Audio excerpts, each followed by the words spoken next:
உலகெங்கும் பரவி வாழ்கின்ற நம்ம தமிழ் சொந்தங்களுக்கு சோதிடபூமி சேனல் வாயிலாக சோதிடர் கார்மேகத்தினுடைய பணிவான வணக்கத்தை முதலில் தெரிவித்துக் கொள்கின்றேன். இந்த மாத ராசி பலன் என்பது நவம்பர் மாதத்திற்கானது. நவம்பர் மாத ராசி பலனை இப்போ நாம் காண இருக்கின்றோம். அதற்கு முன்னதாக நம்முடைய சேனலை நீங்கள் சப்ஸ்கிரைப் செய்து கொண்டு பார்க்குமாறு அன்போடு கேட்டுக்கொள்கின்றோம். இந்த நவம்பர் மாதத்தினுடைய ராசி பலன் 12 ராசிக்காரர்களுக்கும் எந்தெந்த வகையில் நன்மை செய்கிறது என்பதை காண இருக்கிறோம். குரு பகவான் உச்ச நிலையிலே கடகத்திலே அமர்ந்திருக்கின்றார். சுயசாரத்திலே கேது பகவான் சிம்ம ராசியிலே அமர்ந்திருக்கிறார். அதேபோல சுக்கிரன் ஆட்சி பலமடைந்து துலாமிலே அமர்ந்திருக்கின்றார். சூரியன் நீசபலம் அடைந்திருந்தார். இப்பொழுது நீசபங்க ராஜயோகம் ஆகியிருக்கிறார் துலாமிலே. அதே மாதிரி 17ஆம் தேதி அவர் விருச்சிக ராசிக்கு பயிற்சியாகிறார். புதன் இந்த மாதம் வக்கரகதியில் தான் இருக்கிறாரு. அதே நேரத்தில் நவம்பர் மாதம் 19ஆம் தேதி வக்கர நிவர்த்தி அடைகிறார். அதே மாதிரி செவ்வாய் ஆட்சி பலம் அடைந்து சனியின் சாரத்திலே உட்கார்ந்து நமக்கு விருச்சிக ராசியில் அமர்ந்திருக்கிறார். சனி பகவான் கும்பராசியிலே வக்கரகதியிலேயே அமர்ந்திருக்கிறார். அதே நேரம் நவம்பர் மாதம் 17ஆம் தேதி வக்கர நிவர்த்தி அடைகிறார். அங்கே ராகுவும் இருக்கிறார். நம்ம குரு பகவான் இந்த மாதத்திலே நவம்பர் மாதம் 18ஆம் தேதி வக்கரம் ஆரம்பிக்கிறார். அதாவது சனி வக்கர நிவர்த்தி அடைகிறார், குரு வக்கரம் ஆரம்பிக்கிறார். அதே மாதிரி புதனும் அந்த நவம்பர் 19ஆம் தேதி வக்கர நிவர்த்தி அடைகிறார். இப்போ இந்த கிரகங்களுடைய நிலவரத்தின்படி 12 ராசிக்காரர்களுக்கும் எந்த வகையில் நன்மைகள் இருக்கின்றது என்பதை காணலாம். கன்னிராசி சேர்ந்த அன்பு உறவுகளுக்கு இந்த மாதத்துடைய ராசி பலனை பார்க்க போகிறோம். கன்னிராசிக்கு பார்த்தீங்கன்னு சொன்னால் இந்த மாதம் ஒரு அருமையான மாதம். ஆனால் என்னென்னா உங்களுக்கு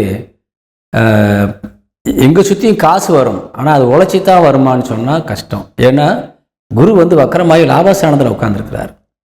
சரிங்களா? 10 குடையன் தொழிற்சானாதிபதி உங்களுக்கு பார்த்தீங்கன்னா நீங்கள் உங்களுடைய புதன் தான் 10 குடையவன் தொழிற்சானாதிபதியாக வர்றாரு. அவர் தனஸ்தானத்தில் 6ஆம் தேதி வரைக்கும் உட்கார்ந்துருக்கிறாரு. அதுக்கு மேலே 3ஆம் இடத்துக்கு வர்றாரு. 25ஆம் தேதிக்கு மேலே 4ஆம் இடத்துக்கு போகிறாரு. நல்ல இடங்களில் நல்ல கிரகங்களோடு தான் பயணிக்கிறார் தொழிற்சானாதிபதி உங்கள் ராசிநாதன். அப்போ இந்த மாதம் முழுவதும் முழுமையான சப்போர்ட் இருக்குது, உங்களுக்கு ஆதரவு நிறைய இருக்குது. தொழில் சார்ந்தும் சரி, நீங்கள் படிக்கிற படிப்புக்கும் சரி, எல்லா விஷயத்துக்குமே இந்த மாதம் உங்களுக்கு ரொம்ப ஆதரவு தரக்கூடிய மாதமாக இருக்கிறது. மாணவர்களுக்கும் சிறந்த மாதமாக இருக்கிறது. அதே நேரத்தில் கையிருப்பு தங்காது.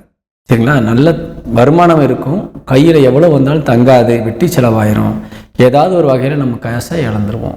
முக்கியமாக ஒரு நண்பர்களுக்கு அவசரத்தை கொடுக்குறதோ, மனைவி வழி சொந்தங்களுக்கு கொடுக்குறதோ இப்படி தான் போகும். அதனால ரொம்ப கவனமாக இருக்கணும். 7 குடையவன் குரு வக்கரகதி அடைந்து 7ஆம் இடத்தை பார்க்குறார். அவர் லாபஸ்தானத்தில் உட்காந்து பார்க்குறார். அப்போ அவங்களால தான் உங்களுக்கு பிரச்சனைகள் வரும், கையிருப்பு காலியாகும் காட்டுது. அப்போ 21ஆம் தேதி வரைக்கும் ரொம்ப ரொம்ப எச்சரிக்கையாக இருக்குது. ஃப்ரெண்ட்ஷிப்பும் சரி, பிஸ்னஸில் இருக்கக்கூடிய விஷயங்களில் நண்பர்களுக்கும் சரி, அதேமாதிரி மனைவி வகையில் வரக்கூடிய சொந்தங்களுக்கும் சரி, நீங்கள் கொடுத்தா திருப்பி வராது, கெட்ட பேர் தான் வரும். சரிங்களா? அப்போ 21ஆம் தேதிக்கு மேலே நீங்கள் என்ன வேணாலும் செய்யுங்க. 21ஆம் தேதிக்கு முன்பு நிறுத்தி கொள்ளுங்கள், அல்லது சின்னதாக கொடுத்துட்டு அவ்வளோதான் இருக்குதுன்னு சொல்லிட்டு போயிருங்க. இல்லைன்னு சொன்னால் நீங்கள் எவ்வளோ கொடுத்தாலும் கெட்ட பேர் தான், சின்னது கொடுத்து கெட்ட பேர் வாங்கிட்டு போயிருங்க, அவ்வளோதான் விஷயம். சரிங்களா? அதே போல் 4 குடையவன் கல்விக்கு அதிபதி மற்றும் சொத்துக்களை வாங்கக்கூடிய தெய்வமாக விளங்கக்கூடிய ஒரு கிரகம் குரு. அவர் தான் வக்கரமாக இருக்கார். இப்போ தாயார் உடல் ஆரோக்கியத்தில் கொஞ்சம் கவனம் செலுத்திக்கோங்க. தாயாருடைய சொத்துக்கள் மூலியமாகவோ அல்லது அவங்க உழைப்பின் மூலியமாகவோ சம்பாதித்த பணமோ அல்லது இப்போ சம்பாதிச்சுக்கிட்டு இருக்க பணமோ உங்களுக்கு கைக்கு கிடைக்கிறதுனா டிலே ஆகும். அவங்க இப்போ உங்களுக்கு எதிர்பார்த்த அளவுக்கு செய்ய மாட்டாங்க, அல்லது உங்களுக்கு ஏதாவது கேட்டு இப்போ முன்னே நிராகரிச்சிருவாங்க. இப்படி தான் இருக்குது டைம். அதனால் அவங்ககிட்ட எதுவும் போய்க்கிறாதீங்க. இப்போ அதே மாதிரி கொஞ்சம் லேட்டாக நல்ல நேரம் வந்தாலும் போய்க்கலாம். பிள்ளைகள் மாணவிகள் கல்வியில் ரொம்ப கவனமாக இருக்கணும். பரீட்சை எழுதும்போது எச்சரிக்கையாக இருங்க, கோட்டை விட்டுறாதீங்க. தேவையில்லாத நண்பர்கள் உங்களை நாடி உங்கள் மைண்டை டைவெர்ட் பண்ணுவாங்க. ஏன்னா 6ஆம் இடத்திற்கு அதிபதி ஆட்சி பலம் அடைந்து குரு சாரம் பெற்று வக்கரம் பெற்ற குரு சாரம் பெற்று குருவுக்கு 8இல் அமர்ந்து உங்கள் ராசியை இப்போ ராசிக்கு 3ஆம் இடத்தை பார்க்குறாரு. சரிங்களா? அப்போ அந்த ராசிக்கு 3ஆம் இடத்துல தான் உங்கள் ராசிநாதன் சஞ்சாரம் செய்ய போகிறார். ராசிக்கு 12ஆம் இடத்தையும் பார்க்குறாங்க, விரயஸ்தானத்தை பார்க்குறாங்க. 3ஆம் பார்வையாக ராசிக்கு 8ஆம் இடத்தையும் பார்க்குறாரு சனி. அப்போ அவர் உங்களுக்கு ப்ளஸ்ஸாக பார்த்தா இப்போதைக்கு மைனஸில் தான் இருக்கார். அதனால் கவனம் தேவை. என்ன ஒன்று, இப்போ நீங்கள் வாங்கின கடனை அடைச்சிருவார்.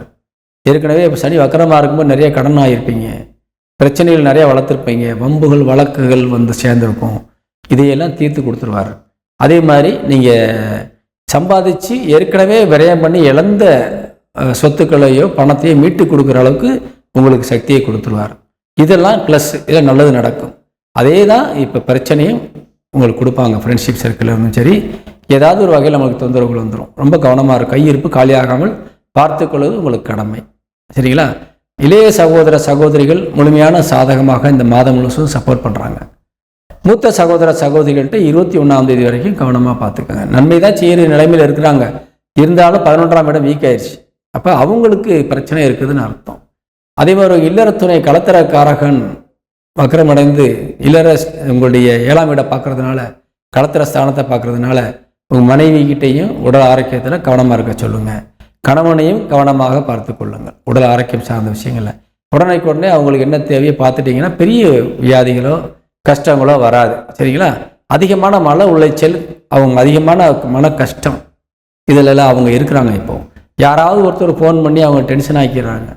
நீங்கள் நல்லா வச்சுக்கிட்டாலும் கூட அவங்களே அவங்கள டென்ஷன் ஆக்கிக்கிறாங்க. யார்கிட்ட இருந்தால் ஃபோனை பேசி அவங்களுடைய கவலைகளை இவங்க சுமந்துக்கிட்டு அதை பெருசாக்கி பிரச்சனையாக்கி உங்கள் குடும்பத்தில் நிம்மதி இல்லாமல் ஆக்கிட்டு இருக்காங்க. அதனால் ரொம்ப கவனம் தேவை உங்களுடைய இல்லற துணைக்கிட்ட. சரிங்களா? உங்கள் ராசிக்கு 8 குடையவன் உங்களுக்கு பாசிட்டிவாக இருக்கார், உங்களுக்கு நல்லா தான் இருக்கார், நல்லா பார்த்துக்கிறாரு. உங்களை கஷ்டப்படுத்தாமல் உடம்பையும் ஆரோக்கியமாக வச்சுக்கணும்னு அவர் நினைக்கிறார். அதனால் அதை பற்றி நீங்கள் கவலைப்பட வேண்டாம். வெளியில் இருக்கக்கூடிய விஷயங்களை கவனம் செலுத்திக்கங்க.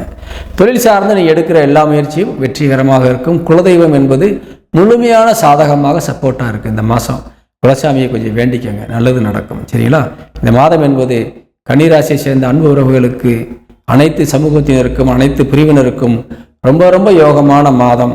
நீங்கள் எச்சரிக்கையான விஷயங்களை நான் சொல்லியிருக்கிறதுல மட்டும் கவனம் செலுத்தினா போதும், மற்ற அனைத்தும் சாதகமாக முடியும் என்பதை கூறி விடைபெறுகின்றேன். வணக்கம்.